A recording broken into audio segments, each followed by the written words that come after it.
Luigi's Mansion 3 came out recently, and with it comes a co-op mode, not just with the Scarescraper, but also in the main story. You can have the second player control Luigi, and you can play through the game together. And it got us thinking, what games are there on the Switch that let you play the entire thing through in co-op? Luckily, the Switch has plenty of games fit for that need. Playing together is something Nintendo have always loved to emphasise with their consoles, and the Switch is no different. We have brought 10 games together that are fantastic for bringing people together. As always, we don't want to spoil this list in our introduction, so the games you have been seeing so far are our honourable mentions. I'm Dave. I'm Sophie, and here are 10 fantastic Nintendo Switch games to play in co-op. Rocket League. A game where you play football in cars. Sounds mad, but it really works and it's very addictive. At first, I saw this as a fun game to play competitively, which it is, but when Sophie and myself are on the same team, taking people on online or trying a league against the AI, there really is no better way to play. The most frustrating thing when I play online alone, put with randoms, is that my teammates don't seem to think of the bigger picture.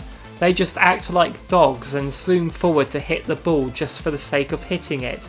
Yet when I have someone with me, we can strategise, tell each other where to go and what we're doing next, and it usually gives us better results and ultimately makes for a much more enjoyable experience.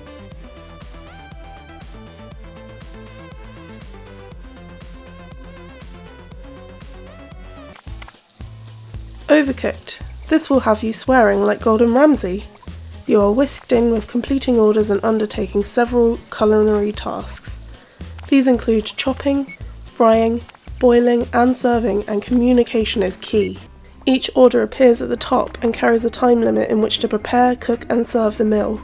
You have unlimited ingredients but very limited equipment and counter space. Plates will need washing up, hobs need supervision, fires need to be put out, and if that doesn't sound stressful enough, later levels have gimmicks that will make areas of the kitchen move around, which can make some items inaccessible, so learning the layouts and working as a team is vital. Make sure each person knows their job, and don't be an idiot sandwich. The sequel's good too. Cuphead.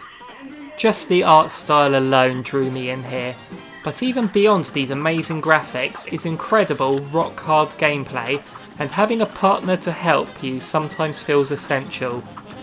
When it comes to the run and gun levels, I find having a partner can be a hindrance, but those are very few. The majority of this game is spent in the boss fights, where having a partner is a godsend. The game can very happily be played in single player, and the bosses take less hits to kill when there's just one of you there, but not only is it naturally more fun to play with someone, but when you die, your partner is able to parry your ghost to bring you back. This train fight you're looking at, I honestly have no idea how you're meant to do this alone. Sophie's shooting the boss while I'm taking care of the pumpkins that drop soap on us. I can't manage all of that at once on my own. Amazing game either way, but if you can get someone to help you, then I highly recommend it. Buying this game certainly isn't a big gamble. SNIPPERCLIPS. This was a launch game on the Switch and has a very interesting concept. I suppose the best way to describe it is an objective-based puzzler where you have to fulfill a certain criteria by snipping and clipping. When you stand over top your partner and press the button, you cut out whatever part of them you were standing in front of. Making the use of the shoulder buttons to rotate, you can create all sorts of shapes out of each other in order to match a shape in the background to slot into, carry an item to a certain place, and much more. There is sometimes more than one way to achieve an objective too, so let your creativity shine through. Next time you're looking for a great team building game, this one should surely make the cut. Anything Lego. Harry Potter is the one we've got here though. Lego games are simple in nature. They're a more relaxing, collectathon style experience with puzzles that aren't too taxing, and there's a lot of fan service. These can be played in single player, but since each level is designed for two, in which you have to have at least two characters to play as, you'll find yourself switching between the two, repeating actions, or waiting for the AI to finally do something right, which can be annoying. Having a second player really speeds things up, as you can tell each other where to go next or what to do. One example in this particular game that demonstrates this is how they took some creative liberties to suit the gameplay, such as when Harry fights the basilisk in Chamber of Secrets. In the book, Ginny is unconscious and wakes up after the battle. However, in this game, she's awake and helps Harry fight. A few other changes are made to the narrative to suit the co-op gameplay, but none that drastically alter the story.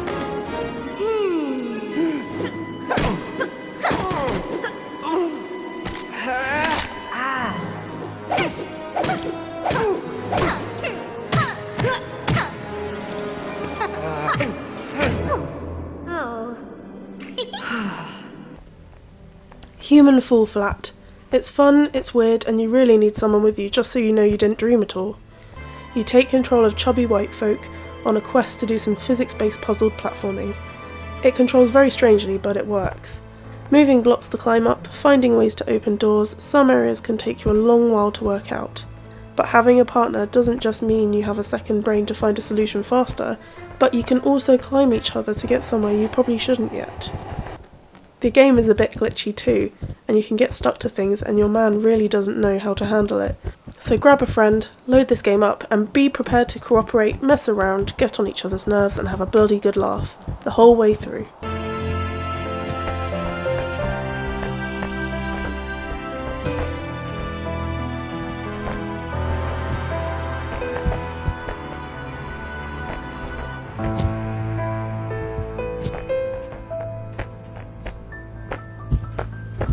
Keep talking and nobody explodes.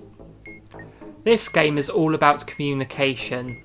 You have a bomb on the screen and nothing to tell you how to disarm it, except for a website which tells you how to solve each area on the bomb. Depending on what colour wires you have, what lights are beeping, what codes are on the bomb, and so on. The real way to play this is to have one person look at the bomb, handheld mode comes in really handy with that, and the rest looking at the instructions. The person with the bomb has to describe what they see on it, so the person with the instructions can work out what the best course of action is, all under increasingly stricter time limits and more complex bombs. Like I said, communication is important. It makes you feel like you're in an action movie, and I am the main hero, sadly without the good looks, and your companion is the tech person on the phone. If you're a solo player here, then it's not worth getting, as it really is designed for 2 or more. But if other people are readily available to you, then get this game and have a blast. Hopefully you won't. Rayman Legends. Rayman, the finest of all the men of Rays. This is a 2D platformer with a beautiful hand-drawn art style. We first owned it on the Wii U, where we beat it to completion in co-op, and this is one of those Wii U ports that we double-dipped on for the Switch. This game is amazing to blast through as a single player too, but the amount of secrets packed into each level that need discovering becomes all the more enjoyable when you have the second pair of eyes keeping a lookout. There are teensies and lums that need rescuing and collecting, you can give each other boosts to get to hard to reach places, and the game's zaniness and creativity is all the more enjoyable when you have other people to laugh along with. And if you have less able players with you, then they can always inflate while you navigate the trickier sections. Death Squared.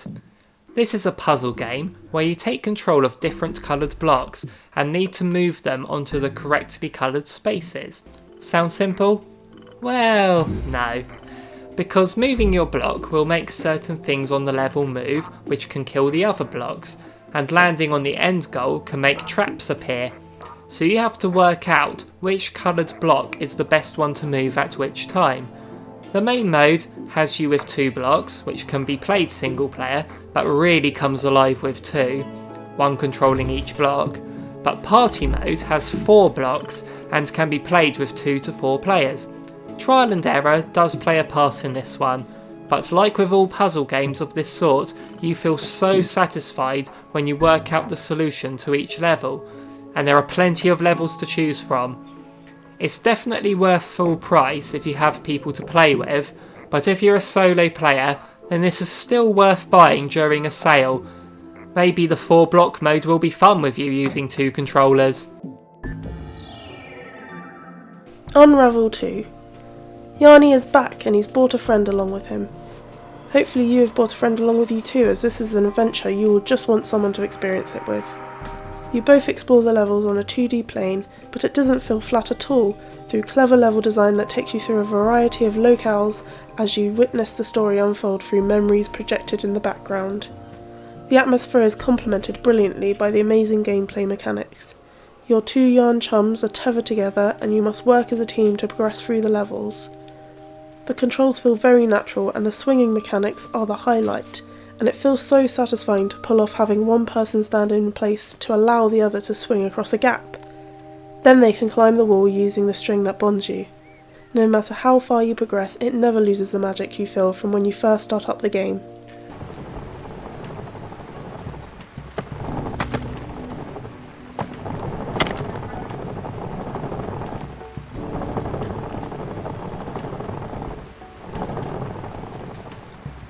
And those are 10 games we would definitely recommend you play in co-op on the Switch. How many of these games have you given a try? Are there any we missed out? Let us know which co-op games you would recommend to us, and maybe we'll feature them in a future video. Thank you for watching. If you liked our video, then it'd be nice to get a like. If you want to see more from us, then make sure you hit that subscribe button too.